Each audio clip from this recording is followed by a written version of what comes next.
오늘 우리에게 주시는 하나님의 말씀은 히브리서 7장 24절부터 25절에 있는 말씀입니다. 제가 봉독해 올립니다. 예수는 영원히 계심으로 그 제사장 직분도 갈리지 아니하느니라. 그러므로 자기를 힘입어 하나님께 나아가는 자들을 온전히 구원하실 수 있으니 이는 그가 항상 살아계셔서 그들을 위하여 간구하심이라. 아멘. 기도하겠습니다. 전능하신 주님 감사합니다. 말씀 가운데 내주시고 온전한 말씀만이 전해지는 시간 되게 도와주시옵소서. 감사드리는 모든 것을 예수 그리스도 이름으로 간절히 기도드립니다. 아멘. 네, 반갑습니다. 할렐루야. 오늘 천주교와 기독교 비교 세 번째 시간으로 성자 숭배 사상에 대해서 말씀 나누도록 하겠습니다. 성자라는 것은 거룩한 사람들이라는 뜻입니다. 이 로마 카톨릭, 이 천주교의 교인들은 마리아를 숭배할 뿐 아니라 여러 성자들을 숭배하고 헌신합니다. 그러니까 이 천주교에서 말하는 성자란 무엇이냐면 살아있을 때 행한 선행들로 인해서 죽은 후에 성자로 공포된 엄선된 소수의 사람들이라고 가르치고 있습니다. 이게 언제 시작됐냐면요. 1545년에서 1563년에 트리엔트 공의회라는 게 있었는데 거기서 이 성자들을 믿음의 모범이고 신자들을 위해 전구할 수 있다. 전구, 기도해 줄 수 있다는 거예요. 그런 존재로 이들을 격상시킵니다. 성자가 한둘이 아니죠. 여러 사람들이 성자가 됩니다. 자, 그러면 지난번에 말씀드렸던 것처럼 이 마리아 숭배는 무슨 사상과 연결됐다고 했습니까? 여신 숭배 사상과 연결됐다고 했어요. 바벨론 종교에서 믿던 그 여신 숭배가 그리스 로마 신화까지 와가지고 그것이 로마에서는 비너스가 되었고 그런 존재를 대체하기 위해서 기독교가 공인되면서 그런 존재를 찾아야만 했거든요. 여신을 숭배해야만 했기 때문에 그 위치에 마리아를 갖다 놓는 것입니다. 옛날 바벨론 종교의 세미라미스 같은 존재, 그리고 예수님을 담무스 같은 존재로 만들어버릴 수밖에 없는 것입니다. 그래서 성경에서 숭배하지 말라고, 마리아는 신이 아니라고 그렇게 이야기하고 있음에도 불구하고 그들은 굳이 마리아를 숭배해야 했기 때문에, 여신을 숭배해야 했기 때문에 그것을 마리아로, 예수님의 어머니인 마리아로 그것을 대체할 수밖에 없는 것입니다. 하지 말라면 안 하면 돼요.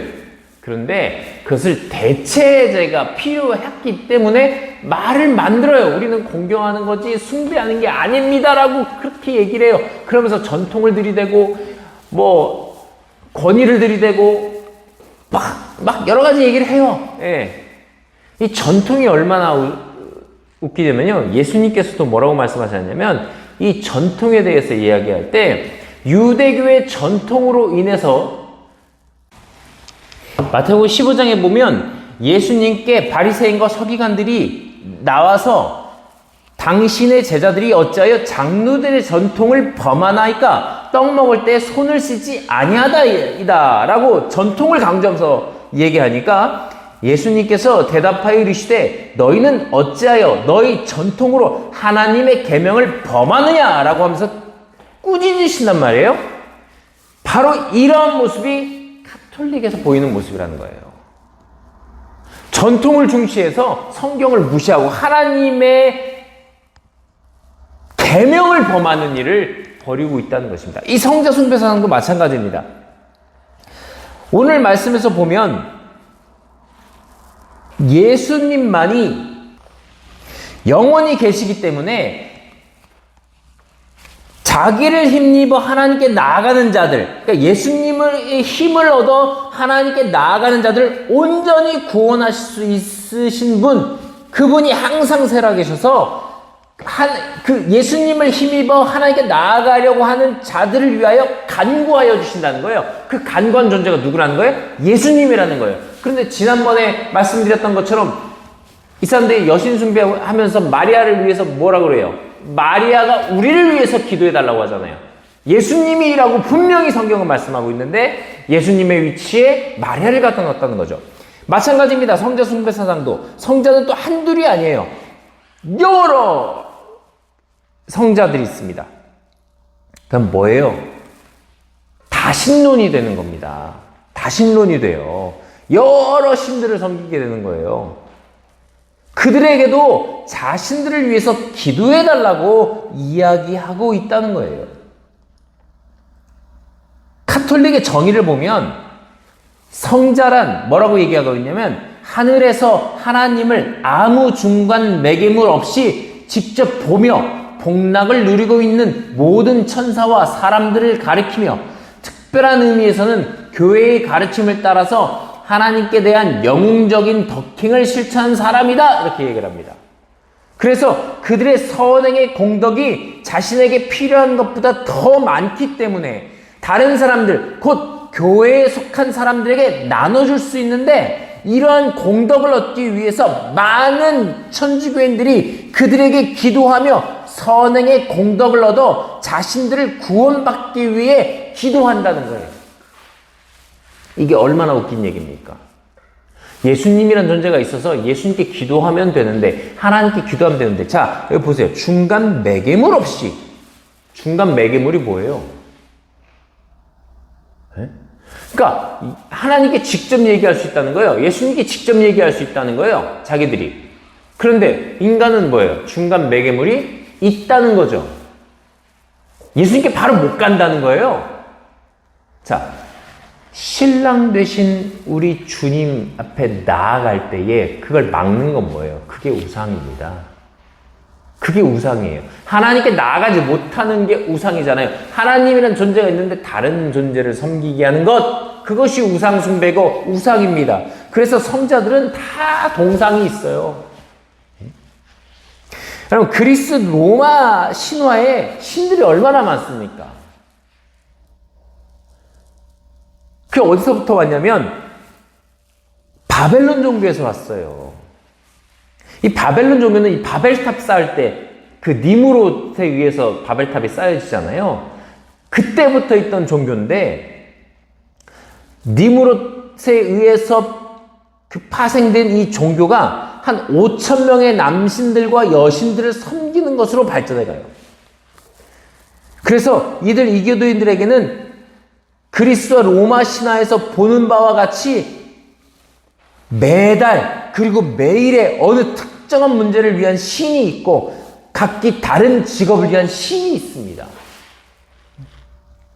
어떤 날을 기념하기 위해서 그 신이 그날에 기념하는 신이고 어떤 직업은 이 신을 섬기고 이런 것들이 있다는 거예요. 성인들도 마찬가지라는 거예요. 그날에 그 성인에게 기도하는 거예요. 예를 들어서 그렇습니다. 8월 25일은 성 게네시우스라는 성인을 섬기는데 이 배우란 직업을 갖고 있는 사람들의 신이에요. 12월 21일 같은 경우는 성 토마스를 섬기는데 건축가들을 위한 신이에요. 8월 4일은 성 코미닉이라고 하는데 천문학자들을 위한 신이에요. 1월 20일은 성 세바스찬이라고 하는데 운동선수를 위한 신이에요. 이런 식이란 말이에요. 그러니까 어떤 날에 어떤 신을 섬기는 것과 같은 맥락이라는 겁니다. 여러분, 성경에서는 따로 성인을 규정해놓지 않았습니다. 사도는 규정했죠. 사도. 예수님의 제자들 그리고 바울 이런 사람들을 사도로서는 규정했는데 성인들을 거룩한 자들이라고 해서 딱 정하진 않았다는 거예요. 누구를 성인이다. 대신 이런 게 있습니다. 사도 바울이 에베소와 고린도, 빌립보와 로마에 있는 그리스도인들에게 편지를 보내면서 그곳의 교인들에게 뭐라고 얘기하느냐? 성도들에게 라고 얘기합니다. 그 성도들에게 하나님의 은혜가 있기를 간구합니다. 그게 뭐예요? 성인이 따로 있는 게 아니라 성도가 있다는 거예요. 거룩한 무리들이 있다는 거예요. 특별히 어느 한 사람이 성인이 돼서 거룩해져서 그 사람에게 공덕을 나눠받는 게 아니라 거룩한 공동체가 있다는 거예요. 그래서 이 사람들은 성자의 공덕을 나에게 나눠줘서 그 공덕으로 나도 천국 가게 해주세요 라고 기도한다는 겁니다. 여러분, 구원은 어떻게 받는 거예요? 천국은 어떻게 가는 거예요? 예수님을 믿음으로 가는 거죠. 예수님을 믿는 믿음으로 가는 거잖아요. 그런데 뭐래요? 그것이 아니라 그들에게 간구해야 된대요. 누구에게? 성인들에게. 이거 다신론이라니까요, 이거. 그러니까 로마 문화가 기독교를 공인하면서 그대로 기독교로 대체가 된 거예요. 그래서 로마 카톨릭은 하나님의 종교가 아닙니다. 그리스 로마 신화의 대체제라는 거예요.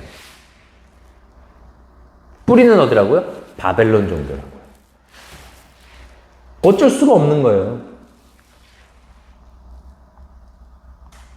그래서 그들에게 성상을 만들어 놓고 영험하게 여기고 뭐 만지고 이렇게 하는 것, 마치 이제 하루방에 뭐 코를 만지면 아들을 낳는다 뭐 이런 거와 같은 느낌의 그런 미신적인 것들이 거기에 다 흡수되어 있다는 겁니다. 그래서 성당도 의리여리하게 져야 돼요. 그 바티칸에 가보면 베드로 성당 있잖아요. 뭐 의리아레에게 져놓잖아요. 왜? 신전이거든요. 그러니까 신전이야. 그리고 더 놀라운 사실은 그 베드로 성당 그 앞에 베드로 그 광장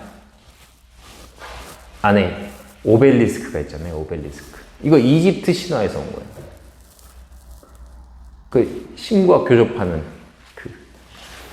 고대 이집트에서 태양신을 섬길 때 쓰던 그 오벨리스크가 왜 거기 앞에 있냐고요. 태양신까지 숭배하는 거예요. 그러니까 가톨릭은 우상숭배입니다. 우상숭배. 이건 100%예요. 뭐 다른 말 할 게 없어요. 하나님의 자리에 다른 것들을 자꾸 놓는 거예요. 예수님의 자리에 자꾸 다른 것들을 놓는 거예요. 성령님께 기도하라고 했는데 예수님께 간구하라고 했는데 예수님께서 친히 우리를 위해서 간구해 주시고 성령님께서 우리가 기도할 바를 알지 못할 때에 우리가 기도할 수 있게 힘을 주신다고 하셨는데 그게 누구라고요? 성모 마리아가 되고 성인들이 되는 거예요. 그 성인들은 나중에 또 정해져요. 성경에 있는 인물도 아니에요. 나중에 뭐 따로 정해집니다. 프란시스, 제롬, 뭐 피아르체, 하드리안, 아폴로니아. 성경에도 뭐 본 적도 없는 인물들이 막 나온다니까요. 나중에 성인으로 추앙받게 된 사람들이 거죠. 그 신이 되는 거예요. 신이. 그 사람이 신이 되는 존재가 되게끔 하는 길이 열린 거예요. 그러니까 기독교에서는 죽었다 깨어나도 아무리 예수님 잘 믿어도 내가 신이 안 되죠. 내가 신이 될 수 없죠. 특별한 존재가 되지 않아요. 특별한 존재가 있는 종교들은 따로 있잖아요. 뭐 JMS라든지 신천지라든지 하나님의 교회라 안상증인회 같은 그런 것은 특별한 존재가 있잖아요. 교주들. 교회는 특별한 존재가 있으면 안 됩니다. 그러니까 그런 사상들이 들어오면서 이 교회를 갉아먹는 겁니다. 그러면 그들은 사람이잖아요. 사람과 교통하게 하는 것.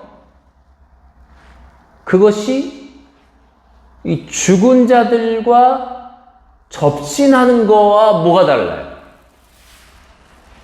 죽은 자들과 접신하는 건 신앙이 아니죠. 그건 무당들이 하는 짓이잖아요. 그건 강신술이에요.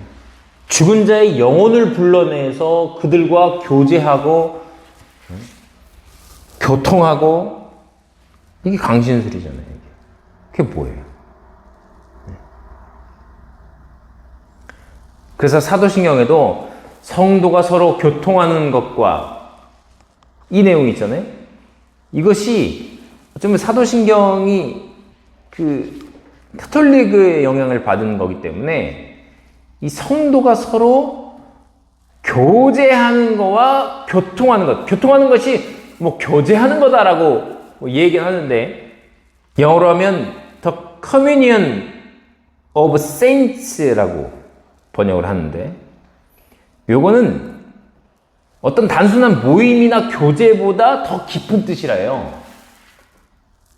친밀한 교제 뭐 이럴 수도 있겠지만 영적인 연합이다, 이렇게 볼 수 있습니다. 펠로우십 이런 것보다 더 깊은 교제라는 거예요. 영적인 교제. 우리가 성도들끼리 서로 교제한다고 생각을 하지만 그 내면에는 세인트들, 성도들간이 아니라 세인트, 성인들과의 교통, 영적인 교제를 의미하기도 한다는 거예요. 그래서 저는 사도신경을 잘 안 합니다. 혹여 잘못된 것을 내 입으로 고백할까 봐. 왜냐하면 사상이 그렇잖아요, 사상이.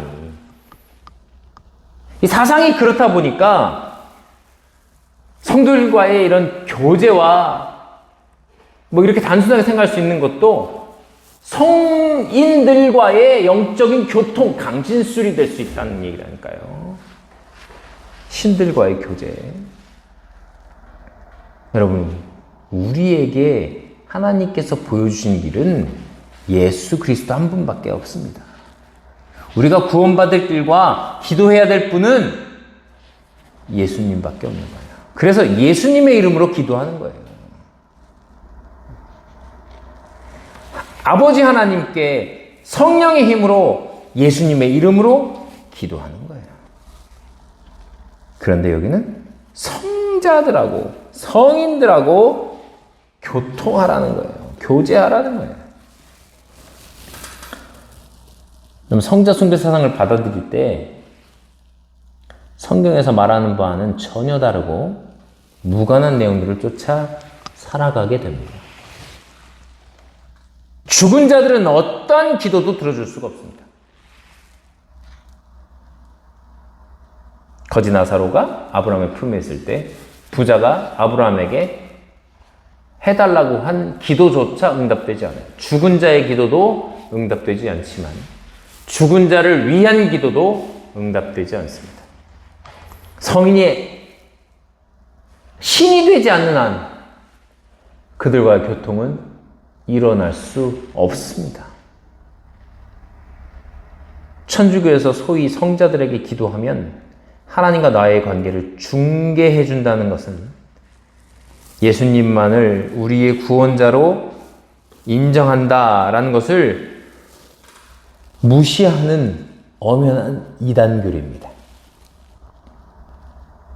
우리가 예수님만 바라보고 살기를 소망합니다. 우상 숭배하지 않고 온전히 하나님의 뜻을 받들어 말씀 안에서 자기들끼리 모여서 만든 전통이 아니라 말씀 속에서 이야기하고 있는 그 은혜를 온전히 누리시는 성도 되시기를 간절히 소망합니다. 기도하겠습니다.